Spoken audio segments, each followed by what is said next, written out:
Go live. It says you are live. Yay, we are live. Let me see if Facebook says we are live. Yeah, let's see if what Facebook says. I'm looking and it says we are. So let me start my watch party. As should everyone else who's watching right now. Exactly. Exactly.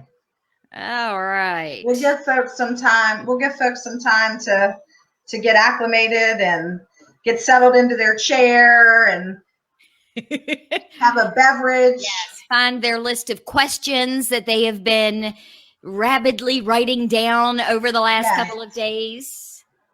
And it doesn't matter what the beverage is, whatever kind of fun beverage they want to have. Yeah, I have two beverages here, but I'm not going to tell you what's in which cup. Nice. That's the perk to being at home. Very good. So how are you? I mean, I know we just saw each other yesterday because, we were just on the radio together live yesterday in person, which I know, so much fun. I hope folks go back and listen to it. So I was earlier, doing what I normally do with your Valley today. So I was binge listening, but actually, I wasn't really binge watching, but I sort of was because I was listening to the link on YouTube with you and Carrie Holland, which was very interesting, and I was really enjoying it. But like I told you, you guys started talking about tourism videos that our surrounding communities have been doing for the travel and tourism week that we're having right now. And then of course, Virginia, the Virginia Tourism Corporation is doing this great promotion, which is We'll Be Waiting for You. I'm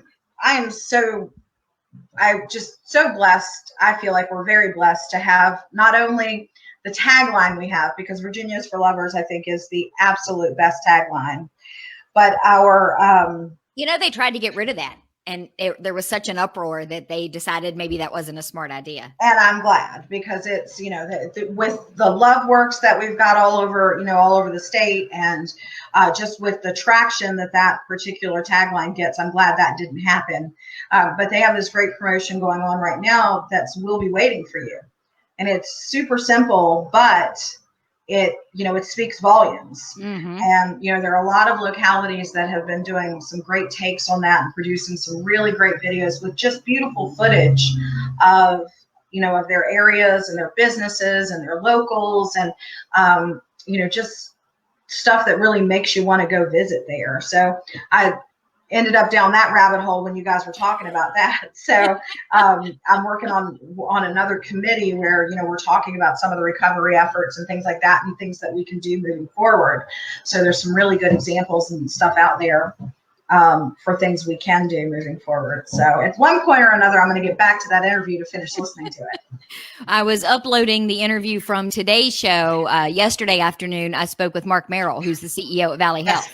And he talked about the reopening for elective surgeries and what plan they have in place and how they're going to approach it. And we got into all of that. At the end of the show, he had a list of it. There must have been at least a half a dozen, if not more than that, of people in the community who have reached out to them, who have done things for them. Ferguson has donated N95 masks. Fantastic. It was insane. There was a kid in Woodstock who broke open his piggy bank. He was 8 years old. He broke open his piggy bank and he took it to Shenandoah Memorial Hospital. And he said, "This is my life savings, but I think that the sick people here might need it more than I do." It was $7.87. The nurses were so taken by it that they did a matching fundraiser and raised $3,000. That's incredible. Yeah. That's incredible. So, but when I logged in to put that show up on the website for today, I noticed at whatever time it was, about a half an hour ago, I had 268 podcast listens already today. So now I know one of them was you. Yeah, it was me. Yes, I try to listen to all of them because they are very informative. So we've got some folks watching. So I would encourage you, if you're watching, shoot us give us a like, shoot us a wave, shoot us a funny emoji, something like that. Get your questions ready. because we've got some good information for you. I see Sue Lawrence is out there watching. Sue with White Picket Fence and Key Move Properties. Hi, Sue. Thank you for watching us. So, Janet, what are we talking about today? When I get started, we're talking about 5 social media strategies that you should be using right now. You should have been using them all along, but we can't always fault people for not knowing you don't know. I'm hoping I've been using them. I feel like you would have told me by now if I'm not, but we'll see. So I'm ready. Let's go. All right. So I joked with you before we went to Facebook that I have graphics. So I'm going to be very kindergarten-esque. And I'm going to say, all right, number 1, pick 1, maybe 2. You do not have to be on every social media network. Right. You're not going to be able, especially at this stage in the game, if you haven't already been active on them, there is no way you're going to catch up, and it's going to be a hot mess, and it's probably going to do more damage than it is be of benefit for you or your business. Mm-hmm. So pick 1, and when you pick that one, do it to the best that you can. And I say maybe 2 because in a lot of instances, that 1 is Facebook.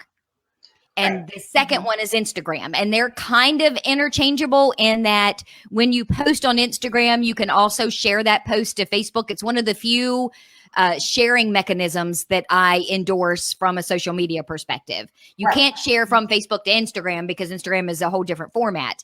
But maybe 2, and in that case, the other one would be Instagram. But you have got to pretend like it's the only one that you're doing. You've got to realize what kind of time commitment that it takes. Don't think, okay, I'm going to throw everything I have into Facebook, and then you're only going to make 1 post every couple of days. That wasn't going to work before the pandemic, and it is certainly not working now that we're in the middle of it.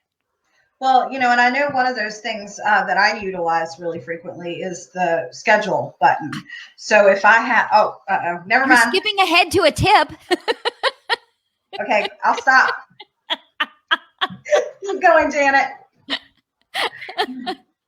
But yeah, I mean, think about who your customers are. And you know how I preach and preach and preach about knowing who your customers are, because your customers might be more on Instagram than they are Facebook. So choosing Facebook as your one social media network is not the smartest choice. So you got to know who your customers are first. And then you have to understand that particular social network and know what works, what types of posts that you should be making. You've got to understand, again, the time commitment that it's going to take to put into some of those.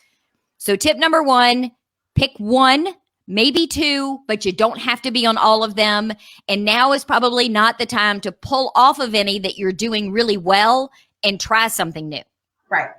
Try something new, but don't take away from what you're already doing, because you gotta stick with what's working. And yeah, as much as people like to say, oh, I have so much more time now, the reality is most of us don't have that much more time. Well, and you have to be where your audience is, right? I mean, you have to, like you said, you have to know your audience, and you really have to know where they are. All right. So you ready for tip number 2? I am. Tip number 2, images and video are greater than, or images and video over text. See what I did there? I do. So the other thing that a lot of people, and I think most people know this, but they don't always understand the ins and the outs of it. If you're going to post on any of the social media networks, I mean, Instagram, the only thing you can do is post photos or videos. But if you're going to post on the social media networks, image photos, memes, not so much memes, but photos and videos always will get you more traction and more interaction, more engagement than just making a simple text status update. Right. So whenever possible, use an image, use a video, and I'm going to talk a little bit more at rule number 5 about videos. But people like to look at pictures. I mean, again, how fast do you go through and scroll through all of your social media feeds? When you're on Facebook, are you stopping and looking and reading every single post? You're just scrolling through, and then something catches your eye, usually a photo or a video, and then you stop and you look at it. So Right. it makes sense even from a personal psychological perspective. So whenever possible, use images, use video. They're going to get you a whole lot more bang for your buck than if you just post a lunch special without a photo or without something to get people to stop and take a look at it more. Yeah. Are you ready for number 3? Oh, wait. Okay. My screen went blank. Uh-oh. Number 3. Engage. Yeah.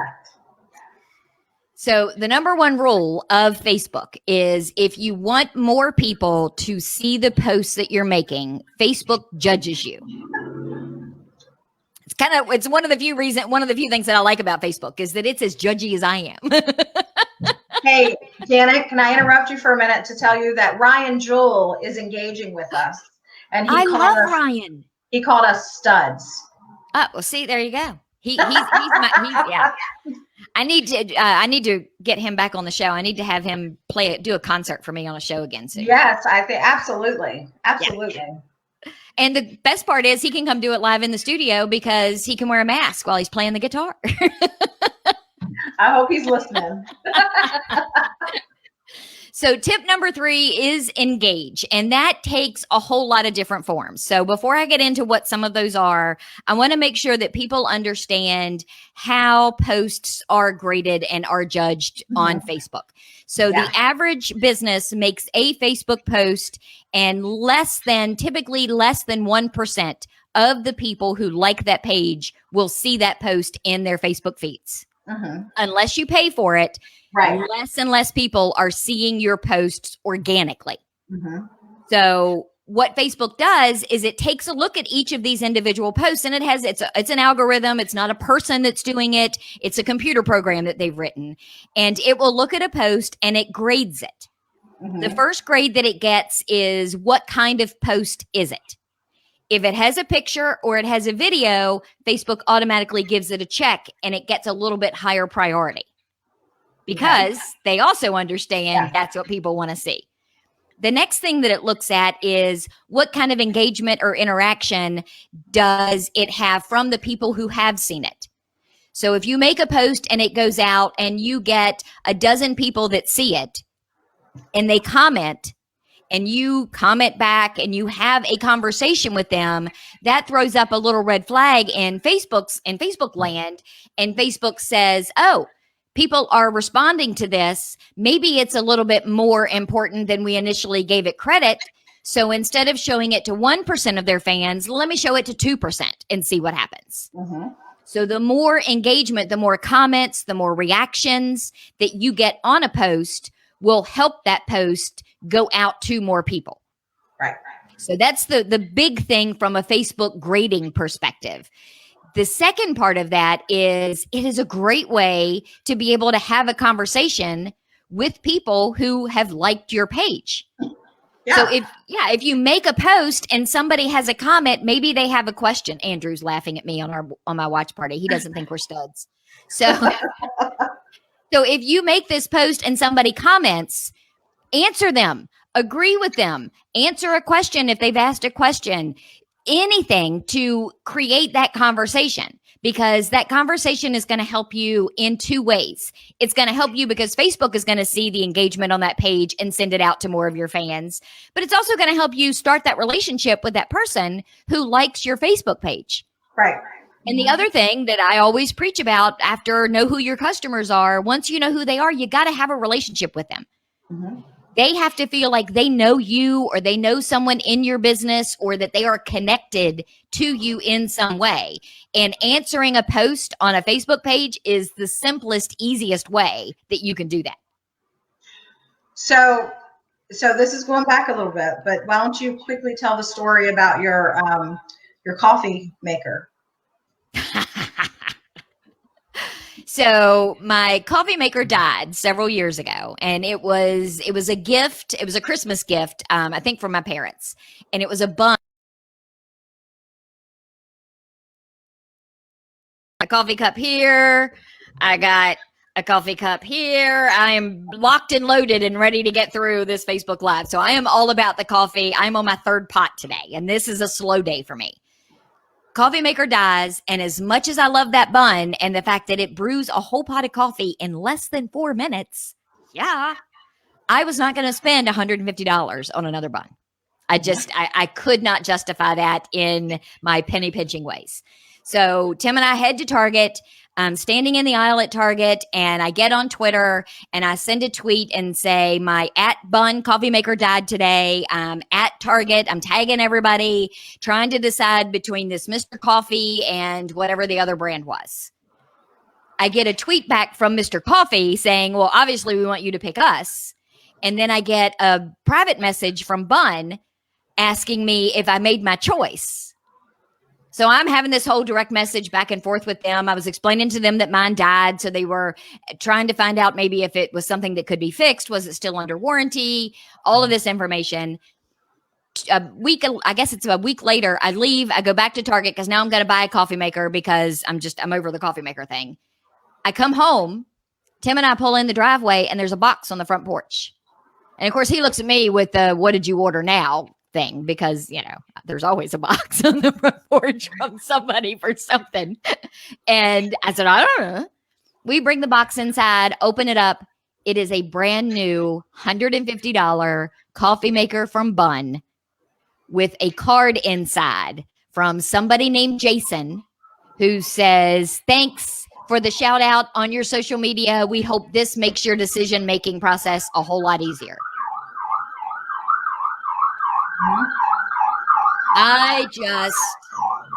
It blew up my social media. I mean, I put it on my Facebook, I put it on my Instagram, I put it on my Twitter. I did everything because now I have bought 2 Bun coffee makers since then. $150 be damned. I bought 2 Bun coffee makers since then because now I feel like they get me. Right. That's the kind of relationship that you want people to have with you. And it really, as crazy as it sounds, it really does start on social media. It really does start on Facebook. Yeah.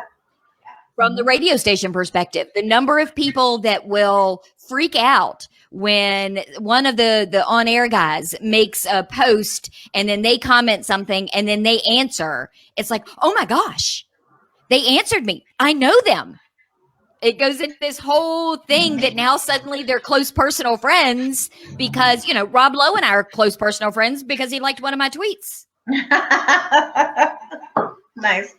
So it is really all about the engagement. And if you can just even think of something to start a conversation, go back and say, hey, thanks for the comment. We're glad you thought that post was funny.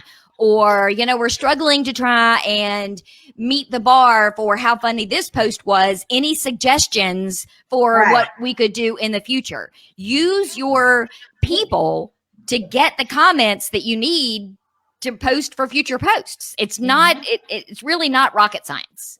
So Janet, we've got some more comments. So first of all, Ryan has 100% agreed. So you have him locked in for your studio concert. So you guys need to connect and get that done. Janet Poe, one of our newer chamber members. Hi, Janet. Thank you for listening to us today. She really enjoyed your story, said it was a super story.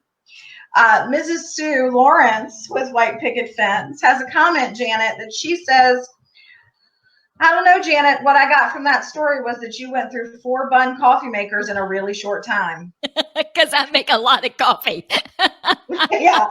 And then Jason Neal says, Facebook is the new classifieds for everything from selling something to getting a job. It really is. And if you're not using it to its full extent, then you're wasting your time. And these days, none of us have any time that it's too valuable to waste. Right. And that's the key. And the other piece of that is use your page to go to other pages.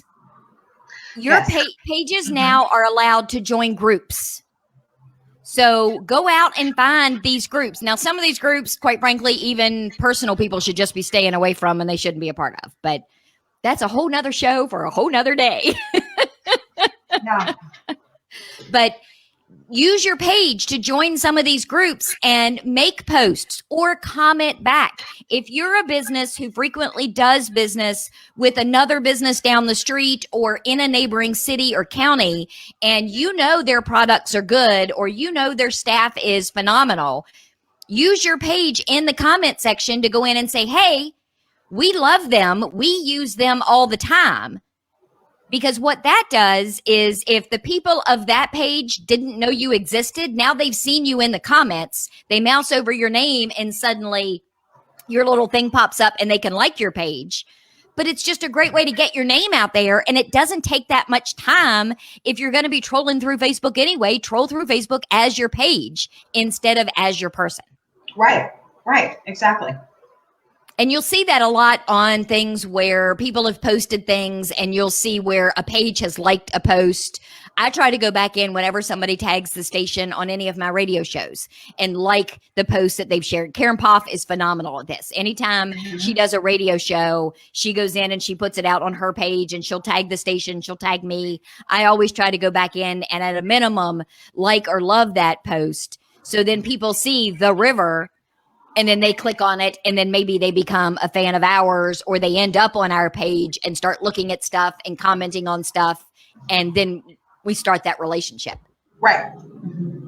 And Karen, I will say, I don't know if Karen is watching, but Karen, I will say, is an award-winning radio show co-host now because she got herself an Associated Press Award Saturday at the Associated Press Awards for the show that we did last year, 9 Ways Hackers Will Use Your Information. Mm-hmm. Yeah. So Karen Congratulations. Yes. Congratulations on all of those awards for you and the station. And we shared that link in our eConnections yesterday. And of course, they can get the information on the Facebook page and on the website, the River 953 website. Yes. Yep. TheRiver953.com. And Andrew always says, well, we don't do it for the awards, but it's really good icing. And Andrew might not do it for the awards. I do it for the awards. Right. I think you do it because you enjoy it. Oh, I do. Yeah. I mean, and the awards are the reason I love these particular awards so much is because they really are a big deal. I mean, this is the Associated Press of Virginia and West Virginia. So that means across the state, our little radio station in Front Royal, our little community-based radio station in Front Royal was not only on par with bigger stations all across the state, we won. We were better than them. So to me, I scream it from the rooftops every single time we win an award because I just think it's awesome. Oh yeah, I think it's terrific. It's good stuff. So that was number 3, engage. The other thing is wherever possible, try to tag people when you're talking back to them or making a comment. Usually Facebook inserts that tag automatically, but try to tag them because then they get a notification that you have answered. That draws them back to your page. It's a whole thing. Absolutely. All right. So are we ready for number 4? Yes. Number 4, timing is important. Because the other thing in that grand judgment that Facebook has when they're judging how many people, whether it's a video or it's a photo or it's text, then they're looking at who's commenting and what kind of engagement it has. The other thing that it looks at is what kind of lifespan does it have. So the older a post is, the less traction it's going to get. Mm-hmm. So what happens is after usually a couple of hours, up to 12 to 24 hours, if there hasn't been a lot of activity on that post, it gets even less and less and less traction. It's not going to come up in somebody else's post. So knowing when to post is the most valuable piece of information you can have. You want to make sure that you're making your posts on your Facebook page when you know the majority of people who like that page are also on Facebook. Mm-hmm. And Facebook gives you that information. It's all right in their insights. You can go to the insights, the little insights tab. You can look at your posts. And at the top of that insights page, there is a graphic that looks like a giant whale. And it's got, and at that, when you mouse over it, it tells you it'll light up Tuesdays at 6. That's the peak. That's when the majority of your fans were online, or maybe it's Thursdays at 8 or it's Sundays at 10 a.m. It will tell you when the majority of the people who like your page are actually on Facebook. And that is when you need to be making the majority of your posts. Yep.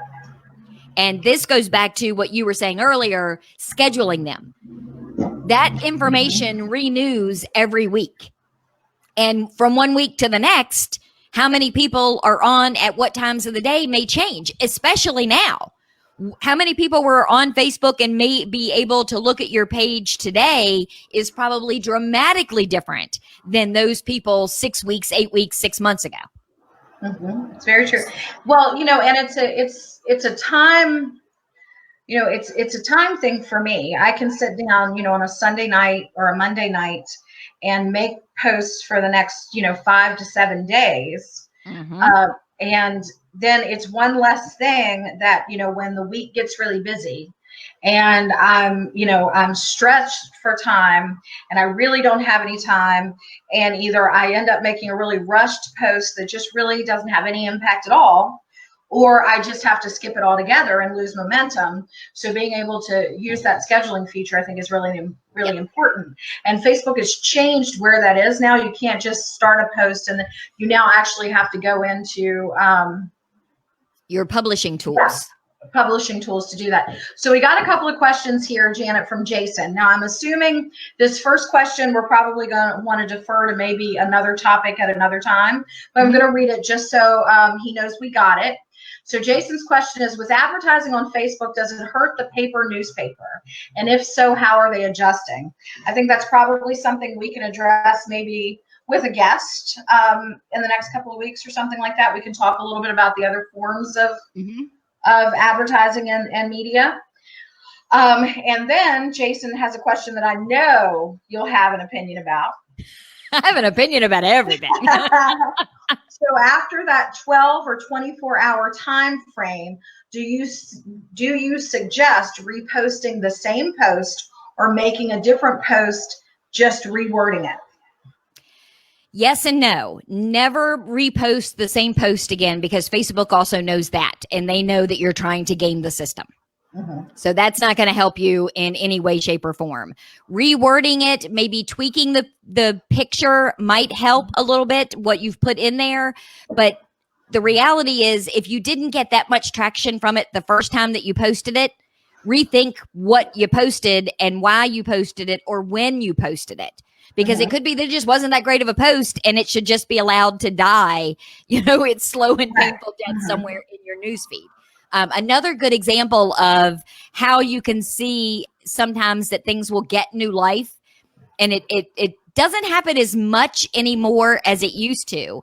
But I remember there used to be all of these things where I would see a post on Facebook of somebody, one of my friends that were at the beach. And I'm thinking, they can't be at the beach. I just saw them yesterday. Well, the post was 3 years old. And suddenly somebody had commented on that 3-year-old post and breathed new life into it. So what you could do instead is get somebody, even if you're getting a friend to go in and say, hey, could you go find this post on my feed, and get 2 or 3 of your friends to go in and make some comments that you can then engage with. It may breathe new life into that post without you having to repost it or do anything. So it takes sometimes a little bit of effort and sometimes a little bit of shady behind the scenes working, but it still works. The other cool part about when that used to happen with friends is it was a clear-cut sign that somebody was trolling your feed. Because that post wasn't going to come to them by accident. They were on your page and they were going through. They were looking for something, yes. And then it's like, oh, that's right. That's more than a little creepy. But yeah, and the cool part about knowing when your fans are online, and this all kind of comes back full circle to being able to schedule them, is it's going to force you to think about what your plan is. It's going to force you to think about your content. And if you're going to sit there like you do on Sunday night and you're thinking, okay, I've got 5 days, I want to make at least 2 posts or 3 posts a day. And you don't have to make that many, but it's not going to hurt if you do. Then you've got to think about, okay, what posts am I going to make? You have to spend that time. And that goes back to tip number 1, which is know your time commitment. to figure out, what am I going to say? What message am I going to put out there? What image do I want to use? And get them scheduled. The backside of that is, then don't forget it. Because it is great to be able to sit down on a Sunday night and schedule all your posts and know, okay, that's done and taken care of. But you do still have to remember that you need to go back and maintain those posts. Go back and look and see when people have commented and answer them. It doesn't mean it's one and done, you said it and forget it. You still have to go back and monitor and manage the comments for those. But it does make it a whole lot easier if you can just schedule them, especially if you're able to schedule them when you know your people are online. That's going to at least give you a little bit more of a boost. Oh, certainly, certainly. So I have another question from Miss Sue at White Picket Fence. You ready? Uh-huh. Do you know, when you're looking at insights, does the reach number show only from your original post, or does it include shares to other group pages? Yes and yes, it shows everything, but you have to do a little bit more to it. So if you're just scrolling through your news feed and you see that number is for everything. If you open that post as your page, it opens into a new window. And that new window will break down for you how many people saw it organically as a post, how many people saw it because somebody else on their page liked it. It will give you the breakdown for who saw it organically, who saw it because somebody else shared it, who saw it because somebody else commented on it. Facebook will break those out for you in its own little shell for each one of those posts. This reminds me of, back in December of last year when I put up the Christmas parade information, and then I started sending you questions because that page or that event in just a couple of days reached 17,000 people, and I hadn't boosted it. That was just an organic reach, but part of it is it's Christmas and that sort of stuff. But again, that's the sharing and the people. Yeah. So yeah, then I was able to do exactly what you said and see delve a little deeper into what those numbers exactly meant. And shares, back to Facebook and its judginess. So it judges the type of post that it is first and foremost. Then it judges what kind of reactions that it gets to those particular posts. And then it grades those to various degrees. So if you can get somebody to share your Facebook post, that is like the granddaddy of all big whoop-de-doos. Facebook sees that you have a lot of shares, then they think, wait a minute, maybe this post is more important than we thought, because look at the number of people that are telling their network, this is important, I want you to see it. So the more shares you can get, the immediate response that you'll get to a higher reach, especially if you're sharing it in a group like Front Royal To Go that has 4,000 members. Well, I had a very important post last night. I was driving down Main Street, and Rick Novak and George Carnes were standing in front of the movie theater with Michael Novak, who manages the Royal Cinemas, and they were getting ready to take a picture because, they're going to start doing curbside concessions tonight. And so I was like, are you guys getting ready to put that up on Facebook? And Rick was like, why don't you come take your own picture? So I did, and I put it up on our Facebook, and then I went back 35 minutes later and checked it out just to see how it was performing. And it had already reached 1,200 people. It had over 100 likes. There were tons of comments. Now, first of all, a lot of people really love movie theater popcorn. And I mean, I've heard, I know you gave Rick that suggestion. I know a lot of people along the way have said, man, I really wish that he'd sell some of that popcorn. And so now that he's doing it, and just the response was insane. But that's the sort of, things that we're talking about is, getting that reach.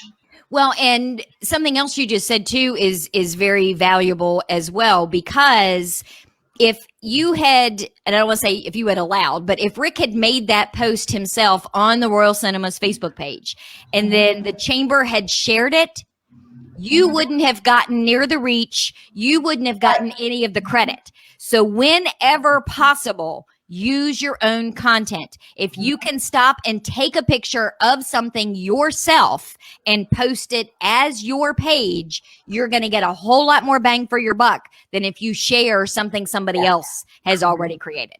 Absolutely. That's a really good suggestion there. All right. So are we ready for number 5? I think we are. Number 5 is know the rules.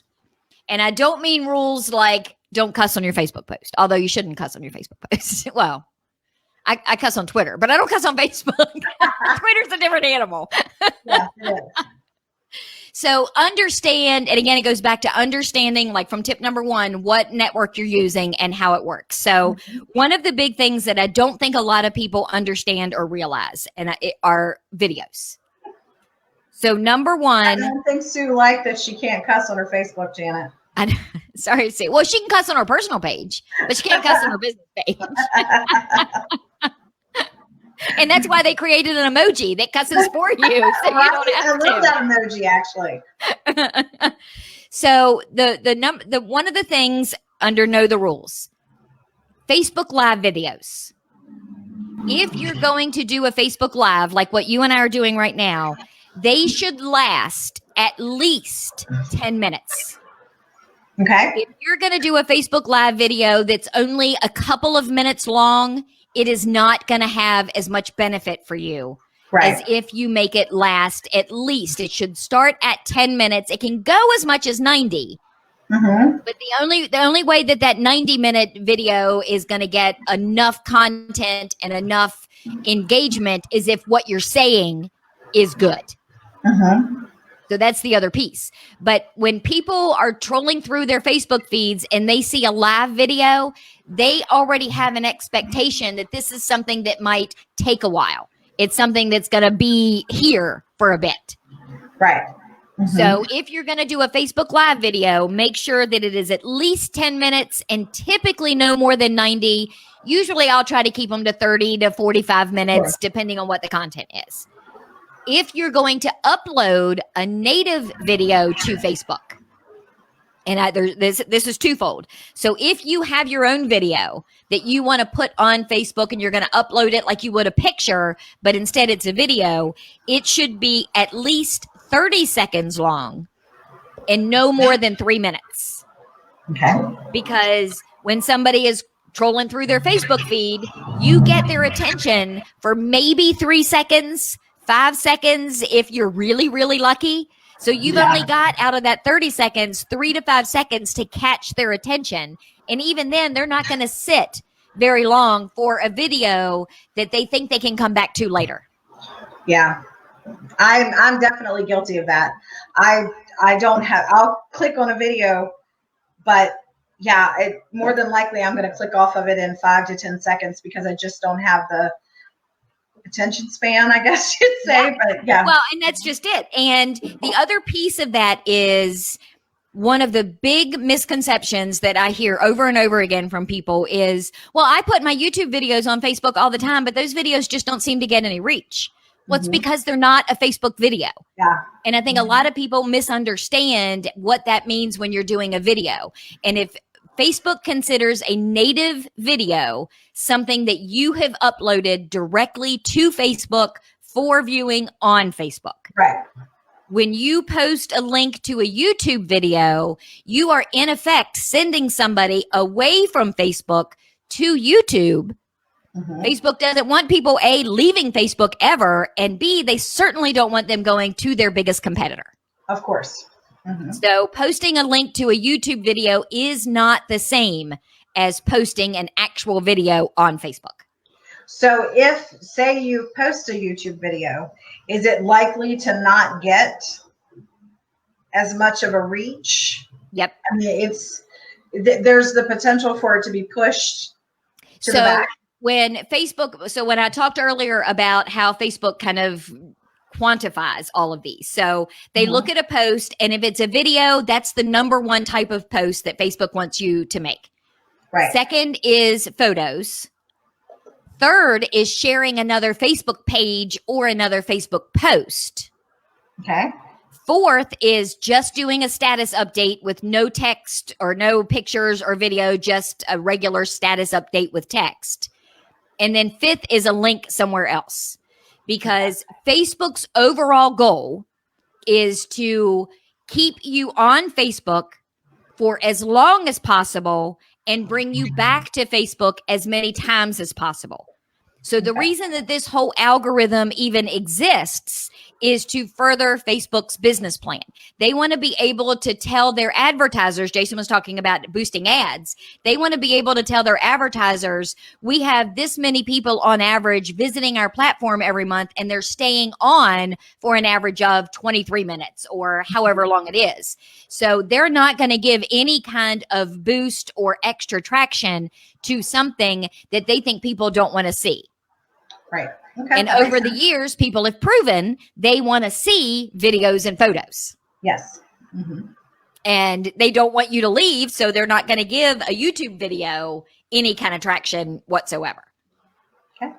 So the other thing about videos is 65% of all Facebook video views come from mobile viewers. So think about people using their phones when they're on Facebook. For the most part, that's what people are using when they get on Facebook. 85% of Facebook users watch videos with the sound off. Guilty. Facebook gives you the ability to add captions to your videos. And I will sit and watch a video and read the captions before I turn the actual audio on, because more often than not, I'm also sitting next to my husband who's trying to watch TV, or he's asleep next to me and it's 2 a.m. and I don't want to wake him up with whatever. I did that by accident the other night with a Piedmont Symphony Orchestra. Rob Foster was doing a Facebook Live with Piedmont Symphony Orchestra. And I'm like, is that live like right now at 10:30 at night? So I clicked on it to look, and it opened it up and started blasting out, and he come up out of bed and thought the house was on fire. It's not a pretty situation to be in. Nice. So, but kind of keep that in mind when you're thinking about your Facebook videos. If you're going to do a Facebook Live, it's got to be longer. If you're going to upload it, you have to upload it for it to be native, and it needs to be shorter. And if you can add captions, absolutely add captions. So Jason's asking, I think you covered this, but just for clarification. So what if you share a YouTube video or any other media source on Facebook? Is that not good for business as well? Nope. No. Because when somebody clicks on that, it takes them away from Facebook, and Facebook doesn't like that. So it's not that they're not going to show it to anybody, but they're going to show it to the least amount of people that they can, so that they can still say, hey, we put it out there, but they're not going to give it any kind of extra traction whatsoever. So you want the video uploaded from, whether it's your phone or your camera or your desktop, whatever it is, so that it seems to be a piece of Facebook versus coming from some other source. Yeah. Now, there's a way around, there's a way to kind of game that system too a little bit. So if you have a YouTube video that you've already put on YouTube and say it's 20 minutes long, well, that's a little bit longer than what Facebook typically wants as a native uploaded video. Edit that video to a minute and a half. Upload that to your Facebook page. Instead of adding a link, put the link in the text of your status update that says, hey, here's the first couple of minutes of this really cool video I just put up on YouTube. Embed that link inside the text of your status update. Facebook their algorithm still recognizes that as a video post and not a post that's sending somebody away from Facebook. I do that all the time with pictures. If I have an article that I want to link to, but I don't want people to leave Facebook because I know it won't show it to very many people, I will pull a picture from that article and I upload it as a photo post and then embed the link in the actual text. It says, hey, you want to read this article, click here. But when Facebook's algorithm is working, it identifies that post as a photo post, not a link outside a Facebook post. It's a great suggestion.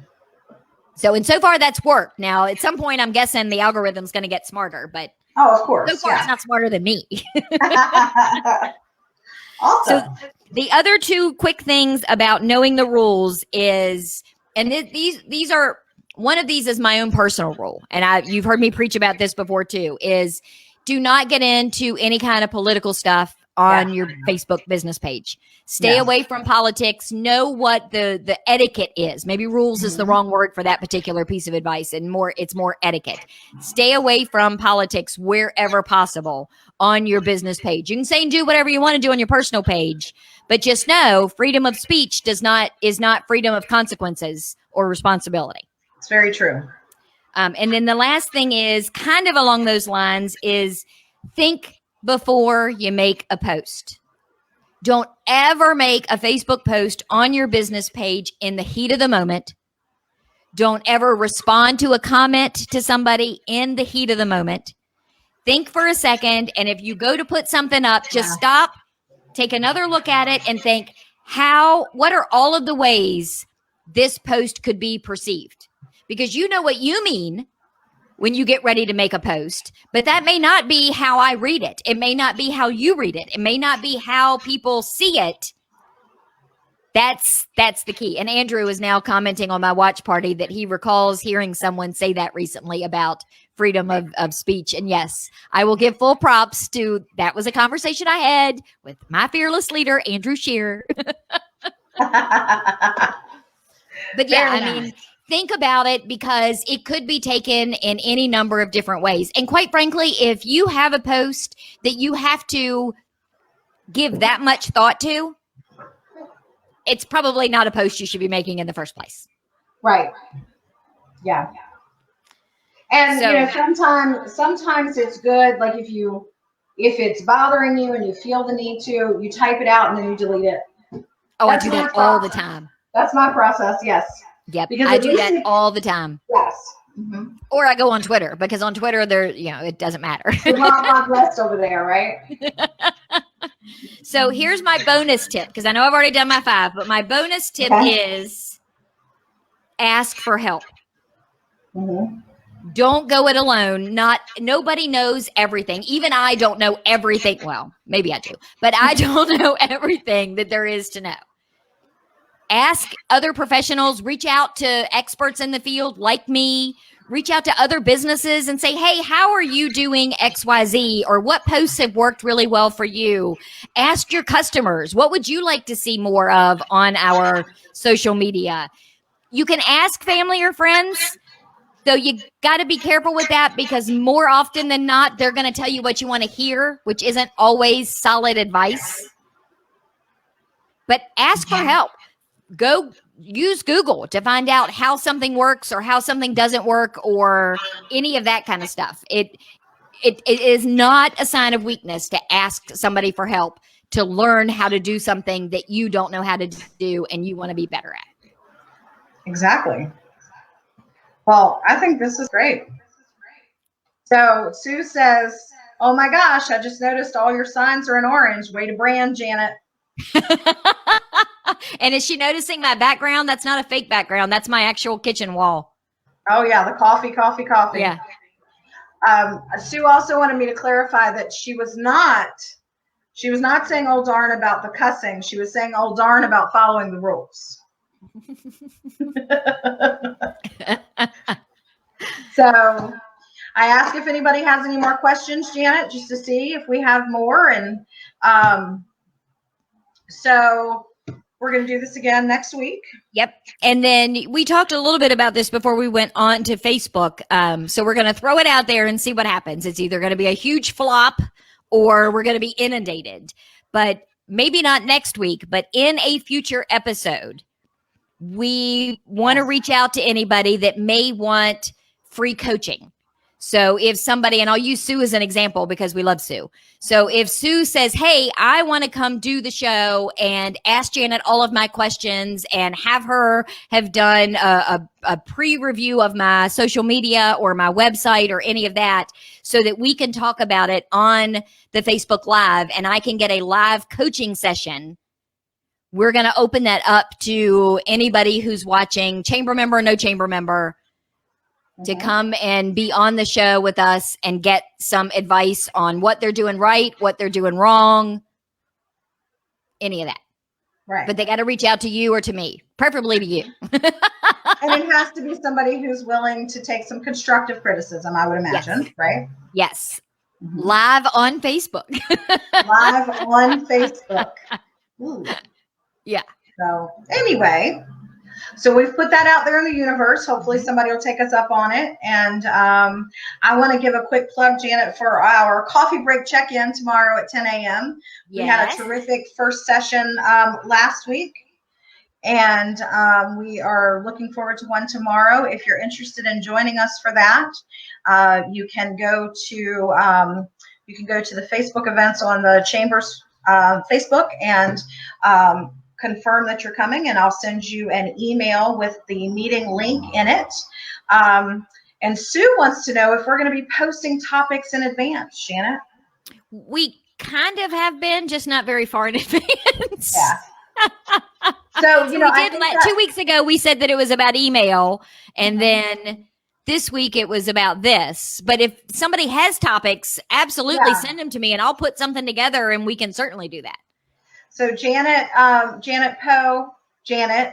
said that she would love some coaching. So okay. And great. What is her business? Who is she with?